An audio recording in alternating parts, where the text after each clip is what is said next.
So this is the cam from the police officer. Okay. You see how he backed up and now he pulled up over here.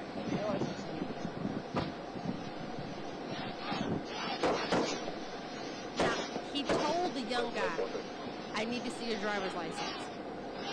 So the young guy went back into his car to get the license.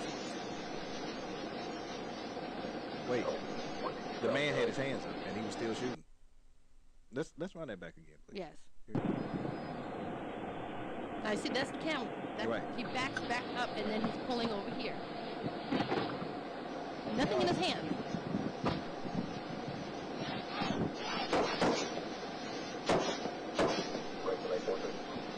But prior to that, when he got up, he told the gentleman, "I need to see your driver's license." That's why he went back into the truck. So it didn't seem to be an irate type of situation. So basically he overreacted. I think he overreacted, and this is the state of where we're in right now. Mm-hmm. You know what I mean? Mm-hmm. And I'm encouraging everyone, because I had an in-depth conversation on Facebook today regarding it. And, you know, being my father was a law enforcement, okay, I understand some of the trials of fear that they feel daily going out on the job. Right. Family, we don't know if our dad is going to come back or not. Mm-hmm. Every day. Mm-hmm. But with the heightened emotions of what's going on with Ferguson. The climate today. Yes, the climate today. Thank you. Mm-hmm. Come on now. There's two ways this could have went down. And, you know, and this became the topic of the discussion.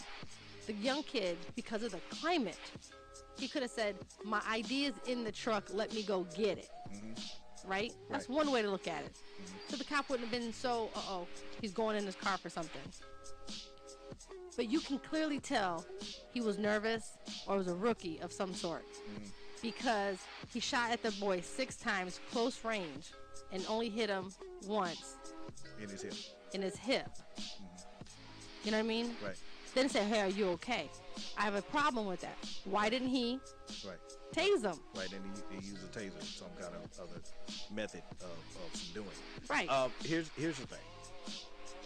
As a black man, we were taught at a very young age to be mindful and not to be smart aleck with any police officer, be it black, white, Hispanic, so forth, so on, because there is a great chance that you may not make it home if you act smart, say something crazy or whatever towards these cops. That is something that is we are almost genetically predisposed into having in our minds, and it's unfortunate. I think, like most black men thought, that if the man told you to get your ID, I think the young man just reacted the way that most normal black men would react to it and do exactly what he says in a expedient amount of time. You know, the man said, "Give me, let me see your wallet." This, that, and the third. His wallet was in his car. He didn't think, "Hey, if I jump back in here, he may think that I have a gun on me or anything like that." So he did what he was told, because of the fear that if I don't do what this man says, there's a likelihood that I may not make it home.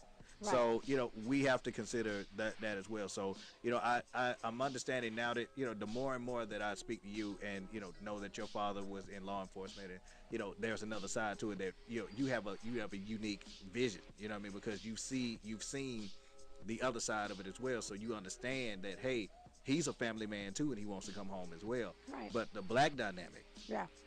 Is so ingrained and it's so deep into our genome, man, that it's almost inherently they're going to clash. Yeah.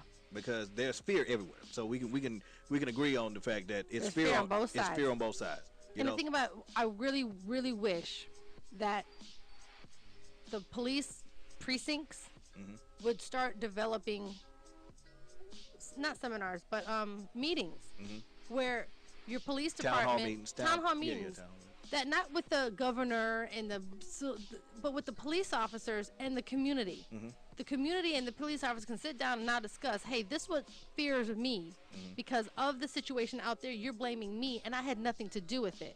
So therefore, now when your son comes at me or your daughter comes at me, my first instinct is, are they going to kill me because of something that happened 7 states over? One, and then it gives the community a chance to say, you know what, Mr. Officer, we're afraid that you're going to beat us down for no reason. Just by looking and start coming to a common ground and understanding both sides. And guess what that will do with the police department? They'll start meeting the community, and they'll know that you and your son and your daughters and your wife and whoever, you know what I'm saying? I'm speaking hypothetically. Right.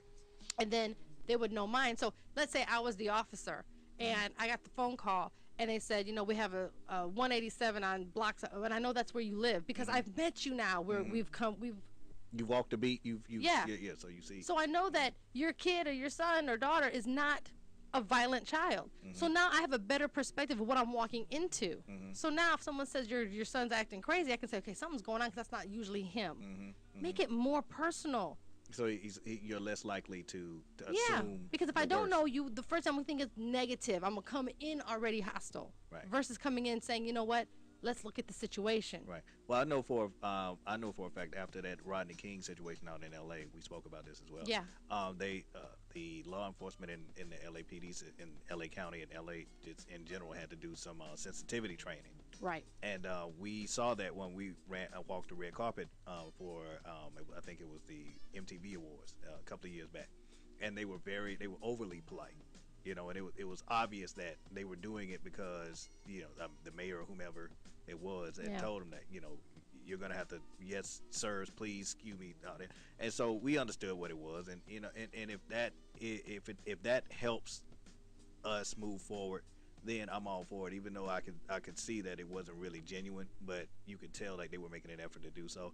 And I think that's what we need all around the board, just more education as far as how to conduct yourself. Yeah. So I know I've been sending out what to do YouTube videos I've been watching, and I've been finding what to do when you get arrested or you get pulled over. Know your rights, but you don't have to be a jerk about giving your rights to the cops. If you speak okay and don't come at the cops, and just like the cops, if they speak right to you and not at you, it's all about how we approach one another. And again, yes, the training and the sensitivity training, even taking our rookie cops and our senior cops and taking them back through some courses. Okay, the times have changed. This is no longer those days, so we need some more. I just want people to think. I would say even with, and just to add on to what you're saying, even with knowing your rights, just as black folk right now, and just people, period, minorities, period, just anybody, period, you just don't be smart, smart aleck. Don't be smart mouth. You know what I mean? Be smart, but don't be a smart, smart mouth. A smart mouth about Sarcastic. it. You don't be sarcastic about it. If you know your rights, know your rights. And so when the climate is calm and you can go back to, your precinct and if you want to file a complaint or a report at that point, you can do it at that point. But in the heat of what's going on, yes sir, no sir, yes ma'am, no ma'am. Doesn't make you a punk. It doesn't make you weak. It makes you smart, man. It makes you smart, and you're gonna live. Yeah. Period.